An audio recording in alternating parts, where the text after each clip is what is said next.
comment on appelle ça? Pension alimentaire. Alléluia. Ça, c'est l'Europe. Hein? Les femmes sont dangereuses. Le frère là voulait se suicider. Il m'appela vers minuit comme ça. Il a dit, pasteur, alléluia. Le frère, tu connais le frère là qui était venu quand on était de l'autre côté où à Sagi accident, Zole Lomwa. Hein? C'est lui. Il a dit, pasteur, Neza Bonaza Omigé Mbikagana Koufa parce que la pension alimentaire est comme il faut bouger dans mon esprit. Ni pension alimentaire. Bon, écoutez-moi bien. J'ai dit au frère, si tu te suicides, comme tu m'as dit, nous on va venir le premier chez toi. Quand on va arriver chez toi, on va te fouetter avant d'appeler la police. Alléluia. Mon frère. J'ai dit, on va te fouetter sur Koufi, te remettre ma film. Il dit, oh, parce que, aujourd'hui, je te remettre ma film parce que ça vous zoba. Tu veux mourir pour rien. Alléluia. J'ai dit, ne donne pas. Elle ne va rien faire. Fin du mois coquille, à pécipiter. Moi, ça béni à péciter, parce qu'elle n'a pécité. N'a dit, si on a calme, parce qu'on peut citer.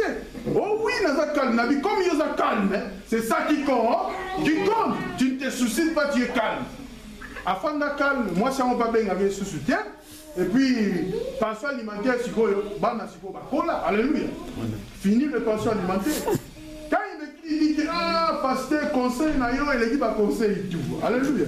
Pourquoi? Parce que l'homme était dans l'inquiétude à cause de quelque chose où il devait faire. Alléluia. Mais quand il n'y a rien, tu vas négocier avec ton ex. Alléluia. Amen. Tu dois comprendre, frère.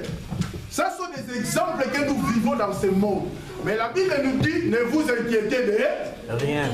Surtout de votre vie. Ici, Paul a dit, ne vous inquiétez de rien. En toute chose, faites connaître vos besoins à Dieu. Mais Jésus a dit, ne vous inquiétez pas de votre vie. Parce que votre vie vale plus que tout. Alléluia. Tu ne peux pas détruire ta vie à cause des autres. Donc tu dois être stable, même si la situation est si c'est comment. Même si la situation se présente impossible, toi tu ne peux pas t'inquiéter. Alléluia. Amen. Ne t'inquiète pas, trouve une solution. Il y a des portes qui peuvent s'ouvrir. Dieu peut apporter une solution. Le diable est là pour détruire. Le diable est là pour amener la mort. Le diable ne peut pas nous laisser tranquilles. Alléluia. Dis à celui qui est à côté de toi, inquiétude et s'il. Inquiétude et s'il. C'est appelé à solo. Alléluia. Parce qu'il y a d'autres personnes qui s'inquiètent. Pourquoi? Ils s'inquiètent parfois parce que son fils est malade ou son enfant est malade. Alléluia. Toi qui te mets dans l'inquiétude, au lieu de laisser ça dans la prière, tu t'inquiètes. Au fur et à mesure que tu t'inquiètes, à cause des échecs peut-être de nos enfants, de l'échec peut-être dans la famille, toi tu t'inquiètes. Quand tu t'inquiètes, tu verras que non, malade est battu. Alléluia. Pourquoi? Parce que alléluia. Ils ont fonctionné sous une normalité. Pourquoi? Parce qu'il y a un corps étranger qui s'est pénétré. Alléluia. Il bouleverse nos pensées. Il y a d'autres personnes même à les carrés à bis. Alléluia. Pourquoi? Parce que penser dans les hier, mais mis sur les monde. Alléluia. Tu peux mourir en voyant. Pourquoi? Parce que tu es dans l'inquiétude. L'inquiétude, c'est très dangereux par rapport à notre vie. On peut louper des choses à cause de l'inquiétude. Tu peux te réveiller comme ça, un matin comme ça, les choses se basculent. Alléluia. Quand les choses se basculent, toi qui es un enfant de Dieu, tu dois comprendre que c'est le diable qui a fait son entrée. Alléluia. Le diable a fait son entrée. Comme c'est le diable qui a fait son entrée, nous devons chercher d'abord celui qui est le créateur de toutes les choses. Celui qui a versé le sang à Golgotha. Alléluia. Il y a d'autres parents, parfois ils s'inquiètent. Pourquoi? Il y a des enfants qui ne se marient pas. Alléluia. La Bible dit, cherchons premièrement le royaume de Dieu. Alléluia. Allez. On peut prier. Comme dans d'autres églises. Recevez le mariage, recevez ça, recevez. Tu ne vas rien recevoir quand tu t'inquiètes. Alléluia. Quand tu es dans l'inquiétude, Dieu veut que tu puisses exposer ta situation à lui seul. Et lui, qui est Dieu, il va apporter la solution. Alléluia. David, avant de devenir roi, David aussi était dans le trouble. David était dans les cavernes. Il s'est caché dans les montagnes. Pourquoi David était dans l'inquiétude? David avait peur. Alléluia. Mais laisse-moi te dire, le Seigneur, lui qui a ordonné à Samuel de oindre David, l'a amené au trône. Si Dieu a tracé ta destinée, il n'y a personne qui peut détruire ta destinée, mon frère, ma soeur. Alléluia. Même si l'ennemi s'est élevé, laisse-moi te dire, tu vas arriver à ta destinée si tu enlèves seulement l'inquiétude. Alléluia. Il y a plusieurs personnes qui sont des païens, frères. On travaille avec eux. Parfois, ils sont dans l'inquiétude totale. Moi, quand je vais leur expliquer mon expérience, alléluia. Au moins, il va y avoir courage, alléluia. Inquiétude et mon mac. Quand tu t'inquiètes, mon frère, parce que ici, quand je fais on a défini l'inquiétude, c'est une nervosité qui conduit l'homme à l'incapacité. Alléluia. Donc, quand tu t'inquiètes souvent, tu verras qu'à cause de la place que tu as laissée à l'inquiétude, tes nerfs commencent maintenant à faire des choses bizarres. Alléluia. Tu vas crier dans le vide. Alléluia. Donc, pourquoi? Parce que tu t'inquiètes à quelque chose. Ne t'inquiète de rien. Ne t'inquiète pas de ta vie. Ne t'inquiète pas de la vie de ta famille ou de tes enfants. Quand tu vois qu'il y a l'inquiétude, seulement le Seigneur te dit, viens. Alléluia. Venez à moi. Le Seigneur dit, je ne te délaisserai point, je ne t'abandonnerai point. Donc, cela veut dire que le Seigneur est permanent avec nous dans toutes nos situations. Mais si nous ne voulons pas exposer cela au Seigneur, nous voulons exposer aux hommes. La Bible dit, maudit celui qui se confie à l'homme. L'homme va faire que te détruire. L'homme va te détruire. Le cœur de l'homme est bizarre. Alléluia. Le cœur de l'homme est bizarre. L'homme va te détruire. L'homme va te donner des conseils là qui ne sont pas dignes. Et tu te détruis toi-même. Quand tu vas te réveiller comme il est tard. Alléluia. Dis à celui qui est à côté de toi, réveille-toi, toi qui dors. La Bible dit, soyez sobre, réveillez votre adversaire, soyez sobre, réveillez votre adversaire. Le diable rôde comme un lion rougissant, cherchant qu'il dévorera. Résistez-lui avec une foi ferme, sachant que les mêmes souffrances sont imposées à vos frères dans le monde. Alléluia. Donc il rôde comme un lion. Il cherche. Alléluia. Il va te détruire. La Bible même nous dit, c'est ça, non? Oui. Quand tu dors dans la colère, c'est que le diable, quand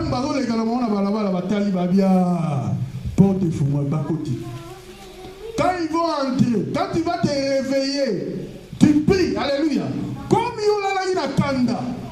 ne t'es même pas repenti, tu n'as même pas demandé pardon. Le diable a fait son entrée, alléluia. Afandi alali, alléluia. Toi tu trouves que tu es normal, il va commencer à se manifester. Abandi qu'on soit place naïm malembe, papa, tant qu'on soit place naïm comme trop tard, parce que toi tu as oublié, alléluia. Le diable est très intelligent, plus que même le fils de l'homme, plus que les chrétiens. Il va te détruire petit à petit, et le diable peut voler tes raisonnements, alléluia, ton intelligence. Il te détruit calmement et comme il disait, alléluia. Amen. Comme il disait, dis à celui qui est à côté de toi, le diable a comme il disait.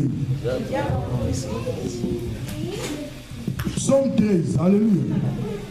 Psaume 13, verset 2. On va terminer.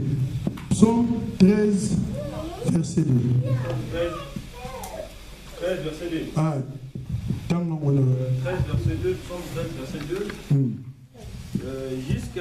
Jusqu'à quand l'Éternel oublieras-tu sans cesse? Jusqu'à quand cacherais-tu ta face?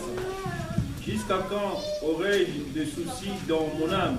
et chaque jour de chagrin dans mon cœur.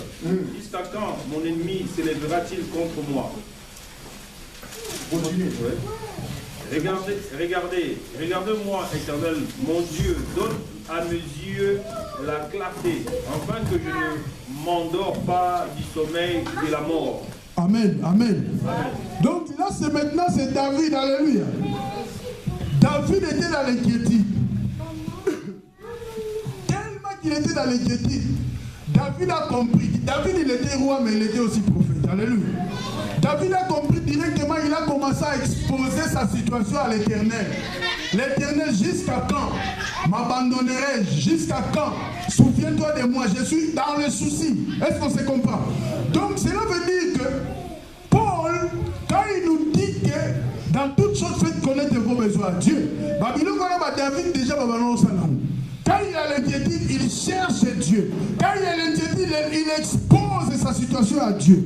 Le psaume 30 nous dit encore ici: du fond de l'abîme, je t'invoque, ô Éternel. Seigneur, écoute ma voix. Que tes oreilles soient attentives à la voix de mes supplications. Alléluia. Si tu gardais les souvenirs des iniquités éternelles, Seigneur, qui pourrait subsister? Mais le pardon se trouve auprès de toi. Afin qu'on te craigne. J'espère à l'Éternel, mon âme espère. Et j'attends sa promesse. Mon âme compte sur le Seigneur plus que les gardes ne comptent sur le matin. Que les gardes ne comptent sur le matin. Israël, met ton espoir à l'Éternel, car la miséricorde est auprès de l'Éternel et la rédemption est auprès de lui en abondance. C'est lui qui rachètera Israël de toutes ses iniquités. Alléluia. Amen. David, c'est un homme de révélation. Alléluia. David parlait déjà de la rédemption. Il parlait déjà de Christ par révélation. Alléluia. Nous qui sommes dans ce temps du salut, nous qui sommes dans la révélation du Christ, nous devons comprendre que ces promesses qui étaient cachées nous est révélées dans la nouvelle alliance. Alléluia. Pour comprendre que à toutes les choses, nous devons nous prosterner à l'Éternel. La Bible nous dit: si mon peuple sur qui est invoqué mon nom s'humilie, cherche ma face, abandonne ses mauvaises voies, je guérirai le pays. Donc cela veut dire que ce sont des choses de l'ancienne alliance qui se manifestent dans la nouvelle alliance et qu'il y a des apôtres qui nous révèlent encore ces choses. Nous devons être connectés afin de comprendre ces choses-là. Alléluia. Quand on est incapable de pardonner, la Bible nous dit: Dieu ne peut pas aussi nous pardonner. Amen. Alléluia. C'est lui qui est inquiet. Alléluia. N'a pas la puissance de pardonner. Quand tu es inquiet, alléluia, tu n'as pas la puissance de pardonner ni la puissance de dire la vérité. Alléluia. Quand tu t'inquiètes, tu ne dis pas la vérité. Si tu as quelqu'un qui s'inquiète, mon frère, ma soeur, païen ou chrétien, alléluia. Donc, c'est le diable qui met et puis moutalo. Toi maintenant tu comprends, oh Yazoloba, mais c'est le diable. C'est lui qui est dans l'inquiétude, n'a plus rien à dire. Pourquoi? Parce que tout ce que la personne qui a l'inquiétude peut dire, c'est une autre personne, alléluia, qui lui dit de dire ce qu'il dit. Je ne sais pas si vous se comprenez. Tala, moutazan inquiétude. Ce qui nous a même tapé si un conseil, alléluia. Au moment où l'inquiétude n'a aussi là. Moutazan inquiétude. Ce qui n'est pas un conseil et pas un bâton moki, alléluia. Au moment où l'inquiétude est aussi là, alléluia. Alors vous êtes toujours inquiet. Pourquoi? Parce que Moutaïbi va se défendre, alléluia. C'est lui qui ne sait pas se défendre. La seule défense c'est de crier. Alléluia. Est-ce qu'on comprend? C'est lui qui ne sait pas se défendre. Quand il est dans l'inquiétude, la seule chose c'est crier. Amen. Crier. Alléluia. Crier. Frère Paul, son monica si ça va nous crier. Il ça inquiétude. Alléluia. Inquiétude. Alléluia. Son monica va crier. Oui, c'est ça inquiétude. La Bible dit ne vous inquiétez de rien. L'inquiétude nous bouleverse. Que le Seigneur nous bénisse. Acclamons pour Jésus. Amen. Je m'arrête.